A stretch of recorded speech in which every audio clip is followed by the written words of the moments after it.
Good morning and welcome to LLT 121, Classical Mythology. I guess if there's a lesson for this particular lecture, it's that Zeus abhors a wise guy. The official title of this unit, Unit 3, is All That Zeus. But before we read about all of his children and the interesting ways in which some of them came about, we need to learn a little respect for Zeus. That is to say, no matter what I say about Zeus in this or the next lecture, the ancient Greeks still conceived of him as a supreme god, still conceived of him as all-powerful, ruling the universe. And to the extent that anything good and positive was going on in the universe, Zeus was to thank for it. That was the disclaimer. But if you wanted an illustration of Zeus's attitude towards the human race, you need look no further than poor old Prometheus. Mr. Foresight, the fellow who taught human beings how to sacrifice. The fellow, well actually he's a god. The god who taught human beings how to trick Zeus through the art of sacrifice. Zeus punished the humans by stealing fire back from them. Prometheus, that friend of humankind, stole fire back from the humans. What did he get for his troubles? He got chained to some mountains, spread-eagled, with a giant gutter eagle eating his liver every day. It grew back every day because he is immortal. And as I suggested, he is perhaps making a very rude gesture to Zeus with one of his hands. Because Prometheus knows, his name in ancient Greek means Mr. Foresight, he knows a secret. He knows the answer to a question that Zeus, oddly enough, doesn't know. It seems that there is a certain promising young sea goddess who is destined to bear a son who is greater than his father. And Prometheus knows this sea nymph's name, this sea goddess's name. I'll clue you in, too. It's Thetis. Unfortunately, Zeus does not know this sea nymph's name, which means, among other things, that Zeus is going to have to behave himself. Think about it for a second. There are no known means of birth control in ancient Greece, and it's very unlikely that any of them could restrain the godly manliness of Zeus anyway. And he never knows which woman, which goddess might be the one who is destined to bear a son greater than his father. Zeus isn't interested in having any kids who are greater than he is. Think about Kumarbi, the ex-ruler of the Hittite universe. Think about Cronus. Think about Uranus. Until such time as Zeus finds out the identity of this promising young sea nymph, Zeus has to be monogamous. Zeus does not like being a one-goddess god. Is that right? Or a one-woman man or anything like that. So keep that in the back of your heads as we talk about All That Zeus. Prometheus will leave him chained to his rocks in the Caucasus Mountains with the gutter eagle eating his liver every day. We have to turn now to Zeus's retribution on mankind for Prometheus's theft of fire. That is to say, the creation of women. Clearly, this myth shows all the earmarks of a misogynistic society. The word misogynist,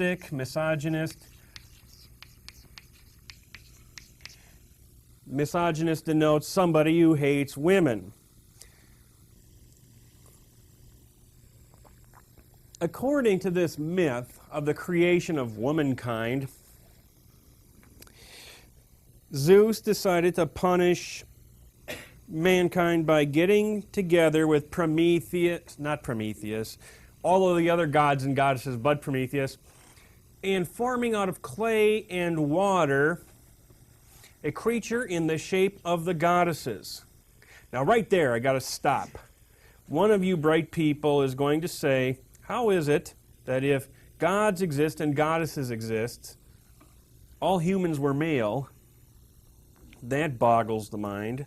Another thing which might boggle your mind is the goddesses are going to go along with this plan to get even with humans by creating something that looks like them. It's as if to say, I'm going to unleash a race of bald guys with red beards who talk about forever, and I will punish the universe this way. Not going to happen.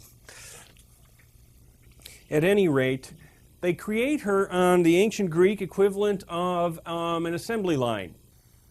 The various gods and goddesses each bestow presents upon this creature, whose name, by the way, is Pandora. The ancient Greek word meaning all gifts. Athena, influential goddess of war, wisdom, and women's work, we'll meet her later, gives her a veil and other pretty things to wear. Hephaestus, the god of metal shop, makes a lovely crown for her. Aphrodite, the goddess of beauty and love, gives her this creature grace and beauty and desirability. And Hermes, the god of thieves, gives her, and I quote, the mind of a bitch. You can obviously see that this myth was written and passed down by men. And then, once they deck her out with a few other things, wheedling, lies, and thievery, they get her all dressed up, and they send her down to the house of Prometheus's younger brother, Epimetheus, whose name in ancient Greek means Mr. Hindsight. This bewitching creature comes knocking at the door of Epimetheus, holding a box. She has been instructed, the silly girl, not to open the box, not to look in the box, okay? And of course that means she's got to look in the box. What's in the box? Your name is? Carrie. What's in the box, Carrie? Mona?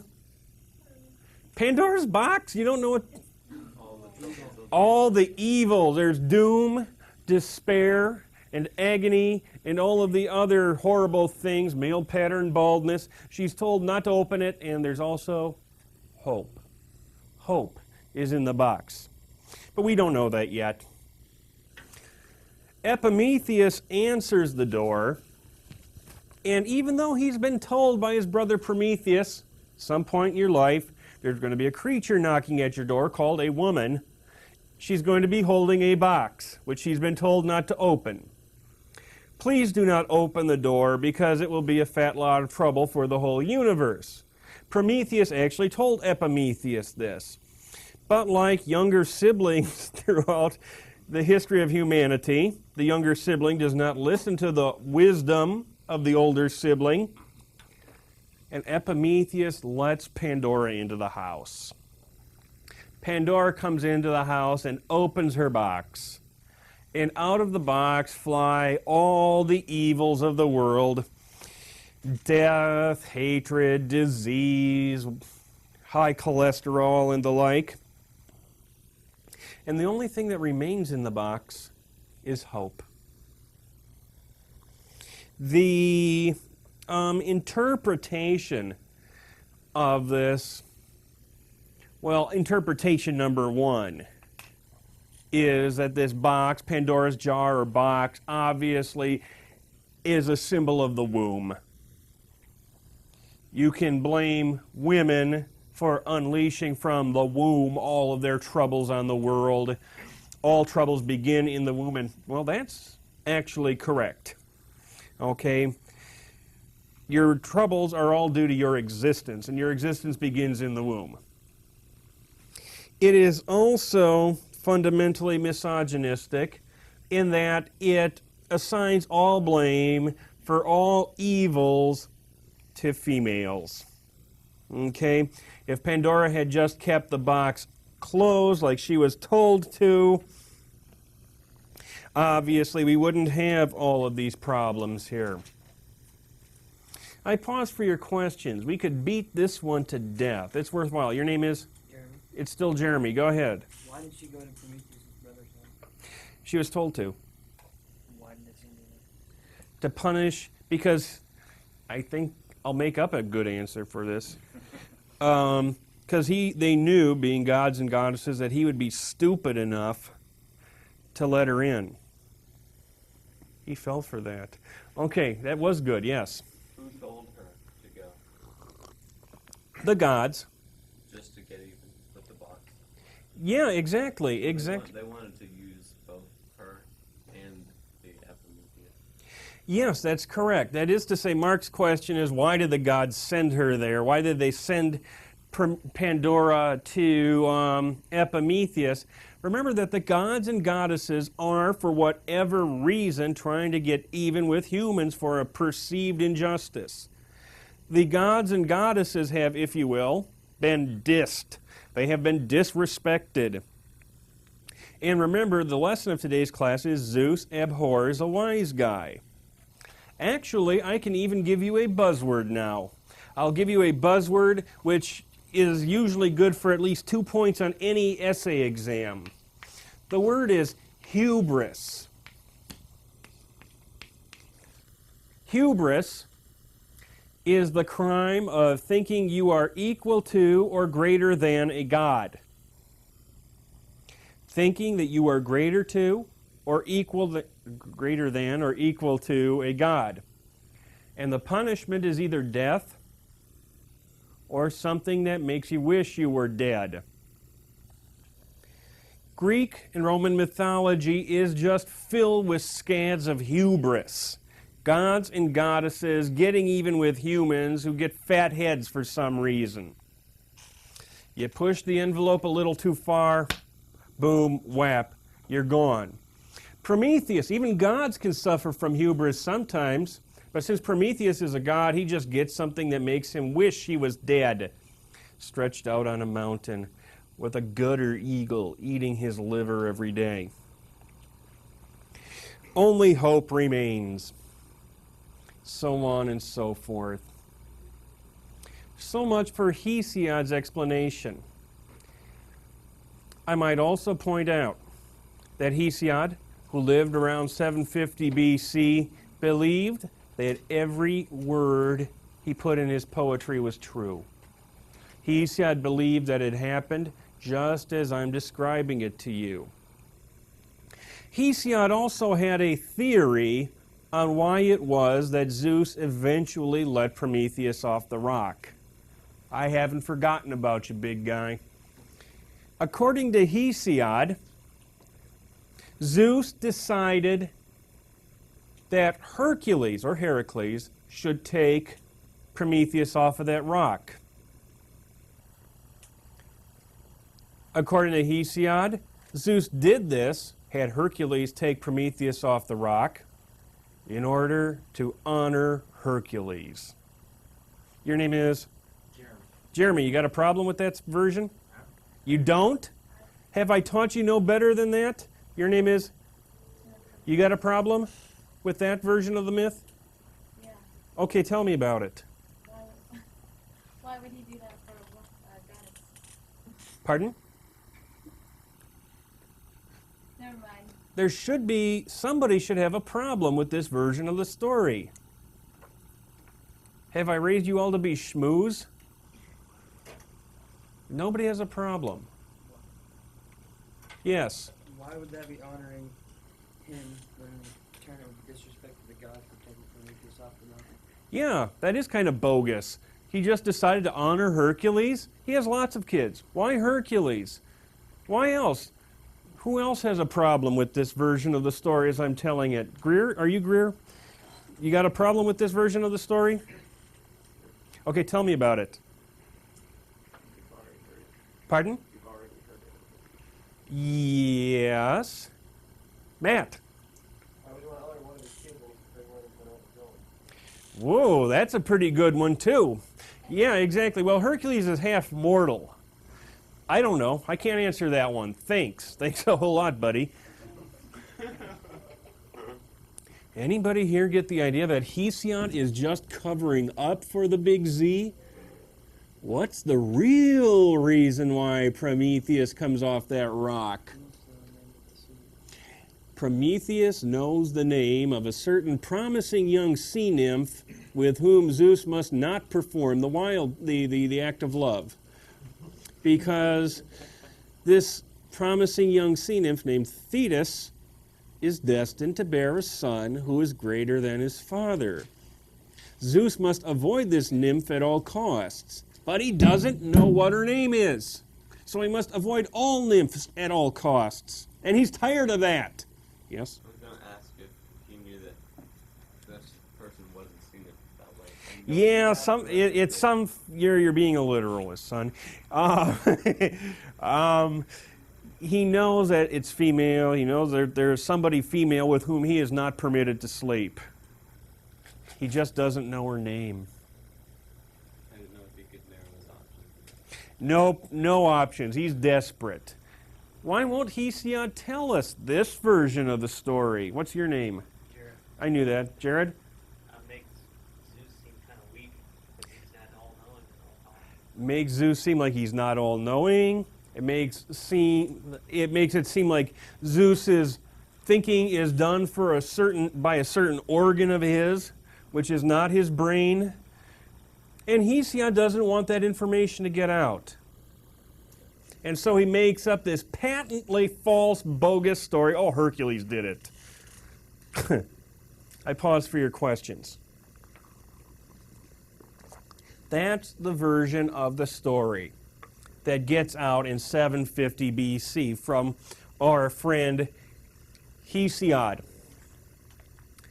Another version of the story is told to us right around 475 BC by a poet whose name is Escalus. All questions must be directed to the great yours truly. Please. Any questions? No, I'm just really lost. It's all right. No, it's not all right if you're lost. Thank you for having the courage to admit it. I'm lost a lot of the time myself, so I know, I feel your pain. Okay, Hercules is the one who let Prometheus go. According to Hesiod. Right. But, okay, does Zeus know that? That Hercules? Let him go? Well, yeah, that's what. But he told him to do that? I mean, Pardon? that's very- Okay, well, it's like, let's say that you drive your car into the garage door, right? And you say that your sister, do you have a sister? Mm-hmm.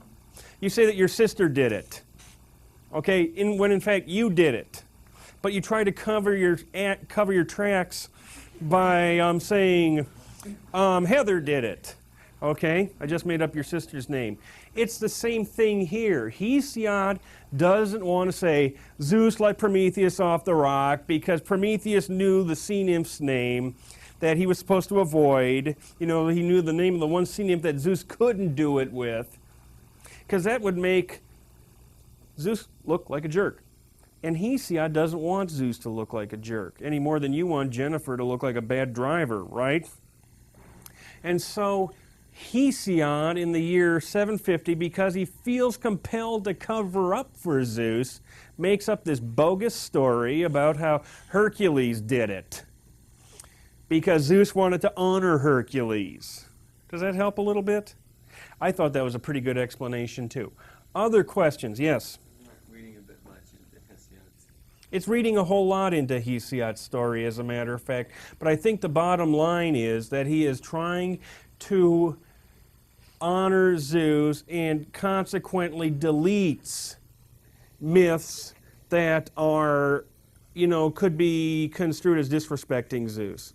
Moreover, it's almost too difficult to explain any other way. But Escalus takes a shot at it.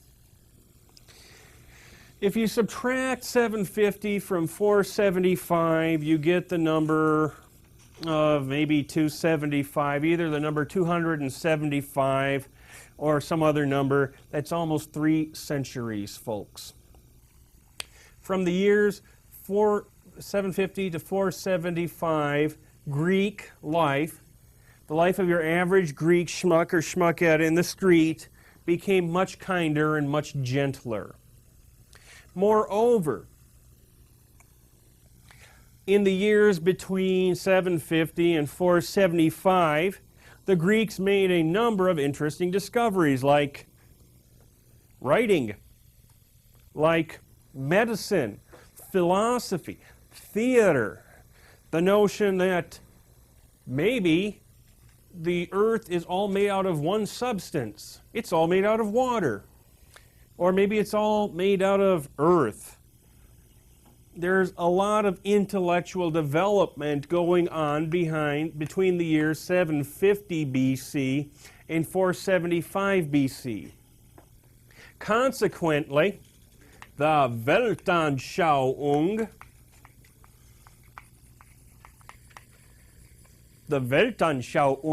of the ancient Greeks changes likewise. They are less prone in 475 BC to see Zeus as this inflexible tyrant who destroys everything in the world, and more likely to see Zeus as a kinder, gentler, supreme God who on occasion does act with the best instincts, interests of humankind in his heart. Okay? If you take two people, even today, one who grows up poor and never sure of where they're going to get their next meal, and one little rich kid, and ask them to explain the universe, the poor kid's universe is going to be a much crueler and nastier place in most instances than is the rich kid's. Same thing goes here. In 475 BC, and I'm going to have to cover this very briefly, we have a trilogy of plays called the Prometheus Trilogy by Escalus. Only the first of the 3 plays survives.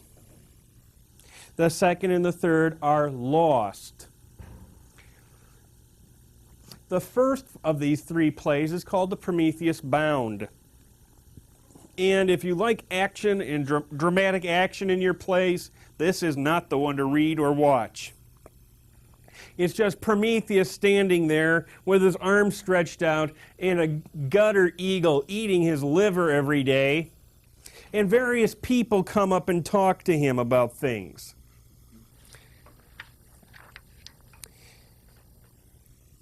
These people are all sent by Zeus in order to find out a certain piece of information.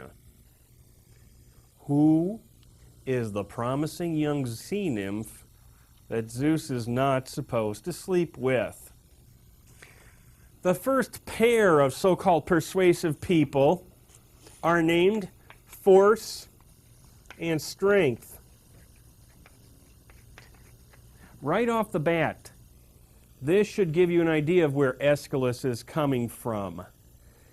He assigns Zeus a couple of henchmen, messenger-type boys, whose names are Force and Strength. And they say to Prometheus, Prometheus, you'd better let out your dirty little secret, or else Zeus is going to make you really, really sorry. Anybody have any observations at this point?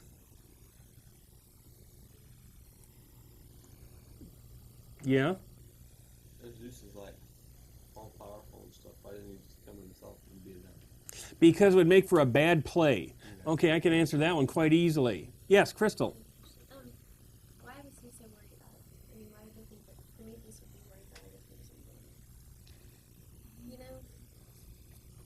why would force and strength? What would that do for him? I mean, That's my. You got it. You got it, Crystal. What can you do to him? What can you do to Prometheus? It's like, I'm sitting here in death row, right? I'm going to be executed tomorrow, and there's big sign that says no smoking, and I'm sitting there, and they tell me to stop smoking. What are you going to do to me if I don't? Kill me? You can almost see Prometheus saying, and I think this is what you're getting at, isn't it? What are you going to do to me if I don't tell? Chain me to a rock and have a gutter eagle eat my lizard every day? My lizard? Okay. So the mission of force and strength is a wash because they've run out of threats. The next visitor is Hephaestus. I'll write his name up on the board. We'll meet him later. God of metal shop and handicapped folks. Hephaestus, when he was a young baby, so the story goes, was so ugly that Zeus threw him off of Mount Olympus. And he wound up having clubfoot after that. He's the god of metal shop and making things, and he's a nice guy. Everybody likes Hephaestus. And Hephaestus is the next visitor. Hephaestus says, Prometheus, this is a real bummer. I really hated putting those chains on you. But Zeus is a real, he's not somebody you want to mess around with. One time, Hera pulled a trick on him and he hung her upside down from the edge of the world. And I think it's Hephaestus who also says, keep in mind too, that Zeus is young. He had just become the supreme god when he did this to you. And everybody's kind of a hard guy when they just come on to the job, when they're just getting to be the boss. A kinder, gentler Zeus. Or at least a Zeus who is capable of being portrayed as kinder and gentler. Then there's a third visitor, a young woman, a womanly woman, who has cow horns on her head.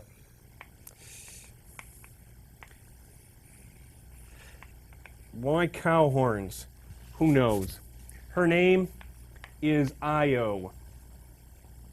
The story of Io is really, really very sad. Io is a young woman whom Zeus has done wrong to. Okay? And Io comes up and asks questions of Prometheus. Prometheus, since you see everything in the future, what does life hold for me, poor semi-bovine female that I am? And Prometheus says, well, it basically works out all right for you, Io, but woe, woe, woe is me. And the play ends with Prometheus saying, I'm not going to tell you, Zeus. You could blast me down to the underworld, and I'm not going to tell you, Zeus, because I know you're going to let me off. And the play ends with a roll of drums and a whole gallon of production values as Prometheus gets smitten down to hell. And while you're watching this play, while you're ancient Greeks sitting in the ancient Greek theater watching this play, who are you rooting for? Who looks like a jerk? Who looks like a nice person? Your name is? Mitch. Who are you rooting for?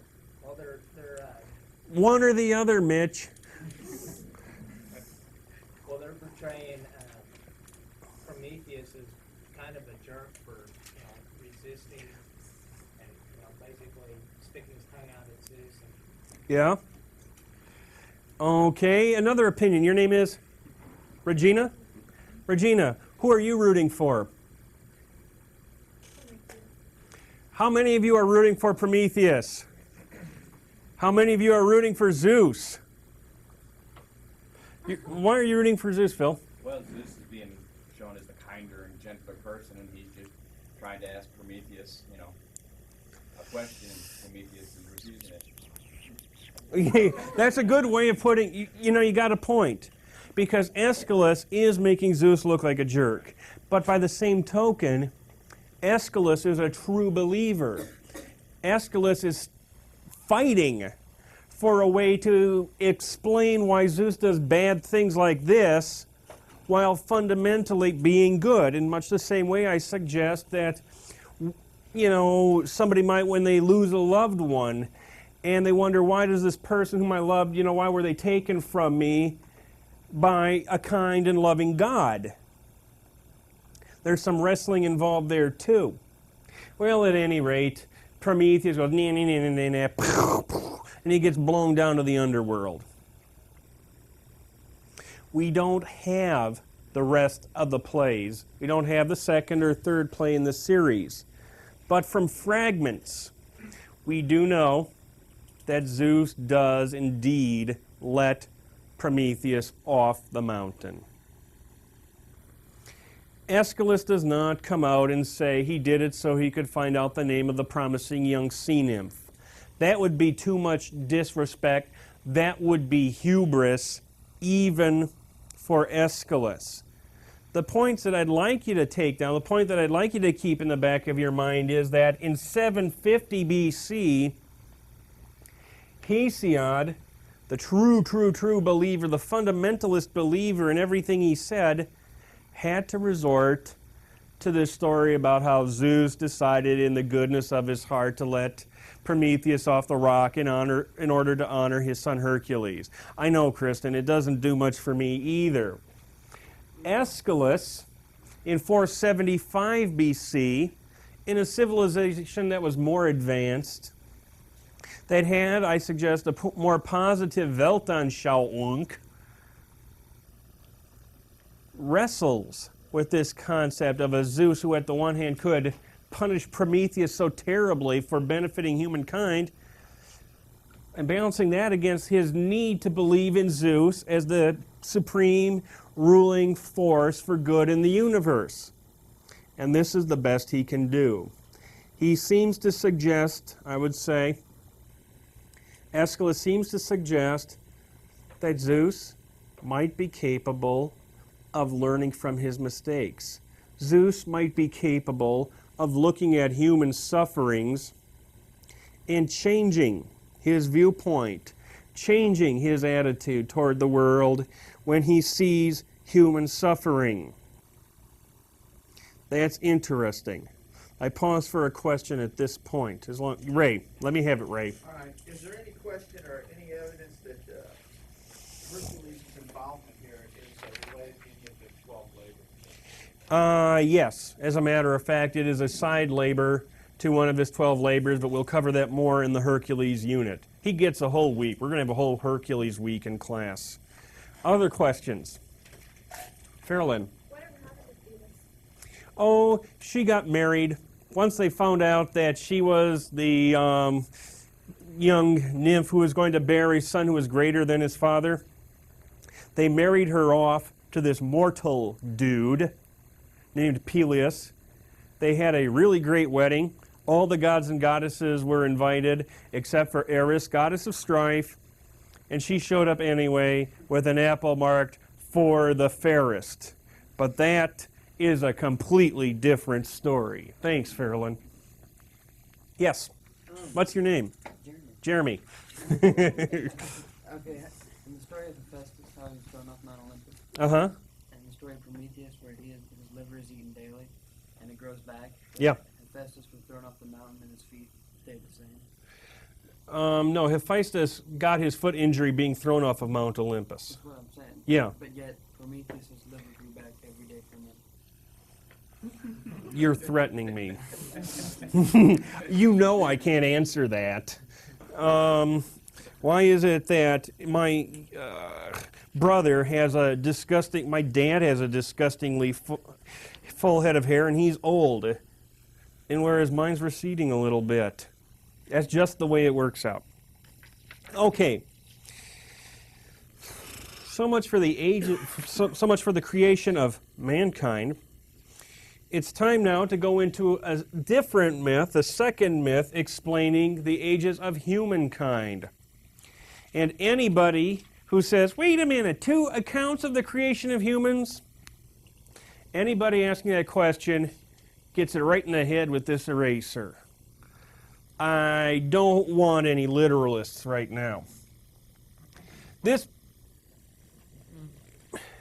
In this account of the creation of humankind, humans just appear. This version comes to us from Hesiod and also from Ovid.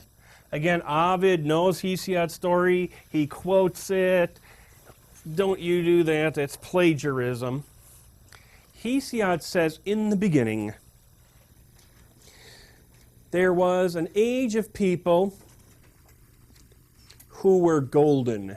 They were made out of gold. Okay? The so-called Golden Age. According to Hesiod, they were created by Cronus. These people lived and ate and bred alongside the gods and goddesses.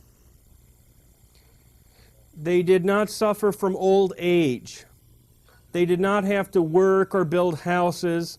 The fertile land of its own accord bore fruit ungrudgingly in abundance and stuff. And if this sounds familiar, just raise your hand and don't tell me. Elizabeth, tell me. It sounds a lot like that. Sounds a lot like the Garden of Eden, doesn't it? These people were pure and good, uncorrupted by evil. And the reason why the Golden Age ended in the book of Genesis is that Eve talked Adam into eating the apple that the snake told her to eat and stuff. In this version, the Golden Age, according to Hesiod and later to Ovid, ends because Zeus replaces Cronus as chief god. That's it. The Golden Age stops simply because, well, the same thing happens here, you know, the state of Missouri or the state or the country anytime that one party or another gets in charge of the state government or the U.S. government. Right now there's a Democratic governor. Well, there's going to be a lot of Democrats with jobs in Jefferson City. If a Republican governor gets elected next, guess what? All the Democrats are going to be shown the door. That's the way politics works. You want your own people there.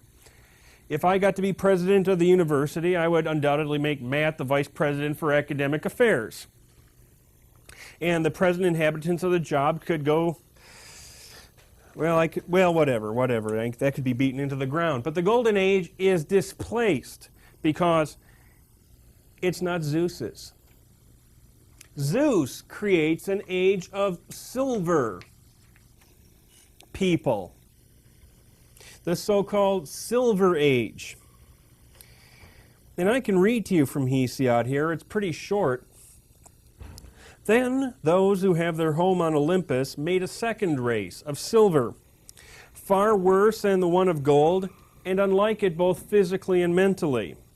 A child was brought up by the side of his dear mother for 100 years, playing in the house as a mere baby. But when they grew up and reached the measure of their prime, they lived for only a short time, and in distress because of their senselessness.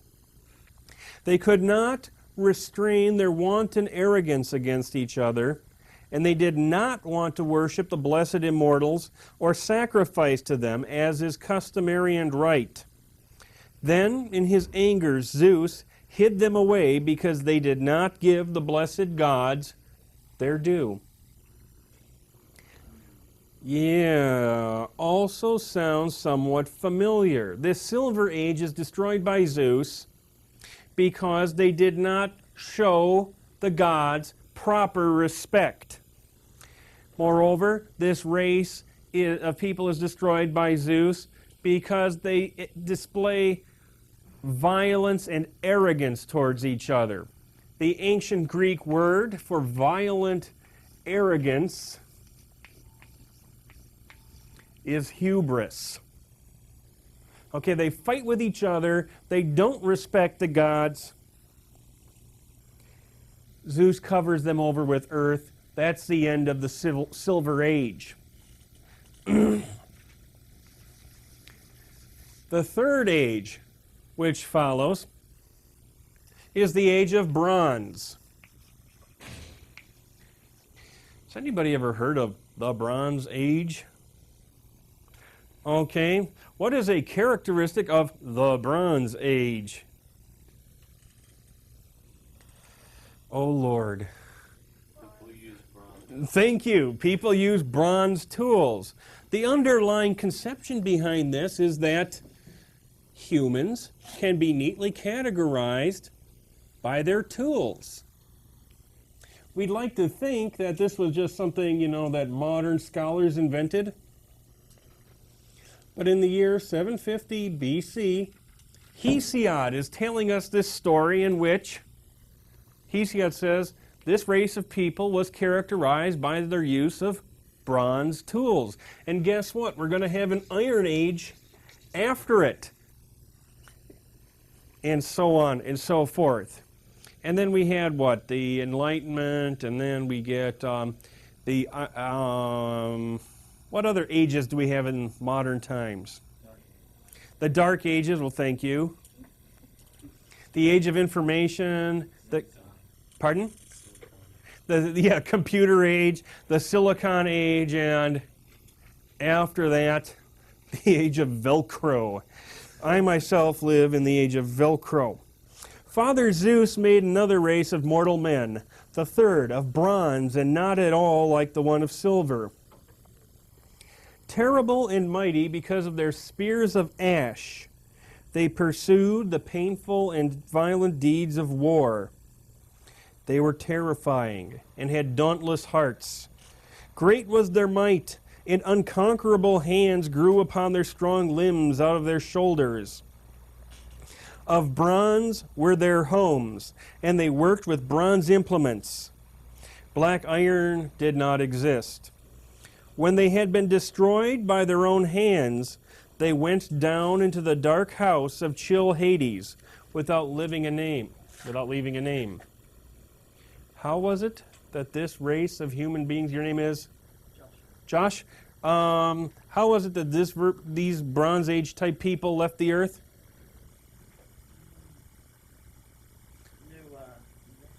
New inventions that they used to kill themselves off the face of the earth. You got it. The possibility that humans might invent some form of killing each other so technologically advanced that they could use it to destroy all existence on the planet. Growing up in the late second half of the 20th century, we're all used to that. We grow up with that. We all know that it could all end any day with some jerk pressing a button, can't it? It still can. We can still blow ourselves off how many times? Last time I heard it was 14. Huh? That's all. I'm kind of surprised myself.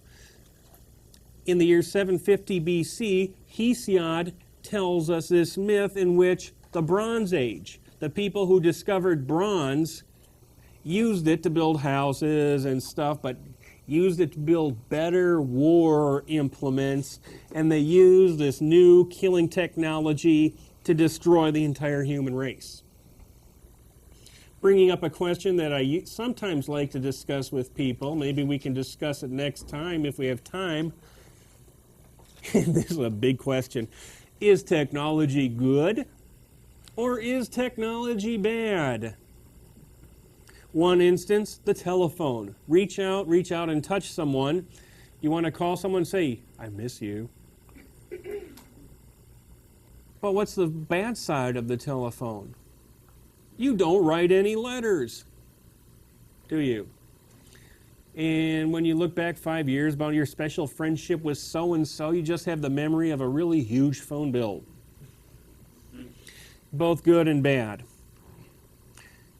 The same thing for bronze. It is, if used correctly, a major step forward in human existence.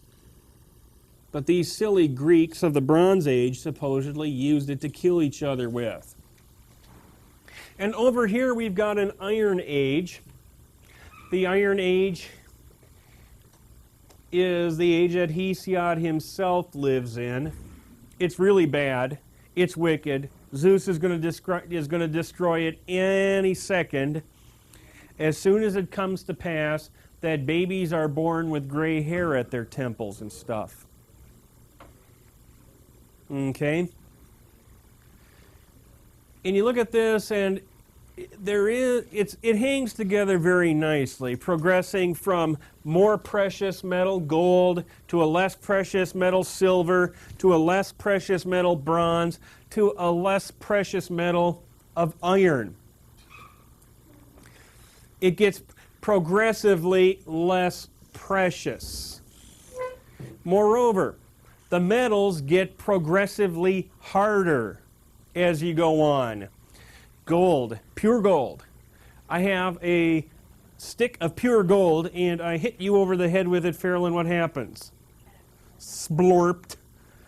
The same thing with pure silver. A pure silver ring, you drop it on the ground, it goes splort. Bronze is harder, holds an edge better.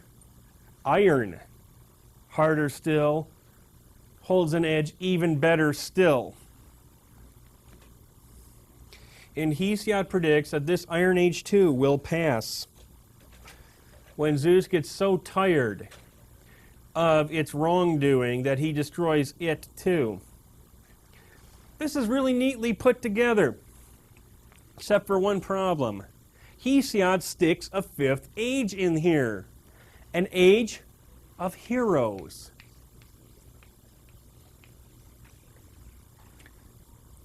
See, I let you write it down the easy way, the smart way, the way that makes sense, and then I just up and stuck the heroes into the middle of it.